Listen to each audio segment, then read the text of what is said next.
ધાંગધ્રાના વાવડી ગામે ખેડૂત અને ધાંગધ્રા ડેપ્યુટી કલેક્ટર વચ્ચે રકઝકનો વિડીયો સામે આવ્યો છે। ધાંગધ્રા કોર્ટ દ્વારા પાવર ગ્રીડ કંપનીને ખેડૂતના ખેતરમાં કામગીરી બંધ રાખવાનો કોર્ટે સ્ટે આપ્યો હોવા છતાં ફરી કામગીરી શરૂ કરવા અને શરૂ રાખવા ડેપ્યુટી કલેક્ટર રકઝક કરતા નજરે પડ્યા હતા।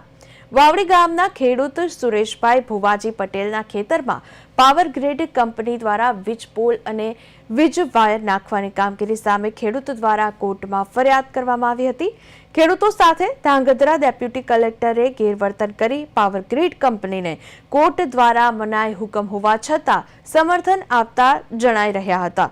ડેપ્યુટી કલેક્ટર તેમજ કંપનીના કર્મચારીઓની દાદાગીરી સામે ખેડૂતોમાં રોષ જોવા મળ્યો હતો। તો પાવર ગ્રીડ કંપની દ્વારા થઈ રહેલ ખોદકામની કામગીરી બંધ રાખવામાં આવે અને ખેડૂતોને પૂરતું વળતર ચૂકવવામાં આવે તેવી ખેડૂતો માંગ કરી રહ્યા છે।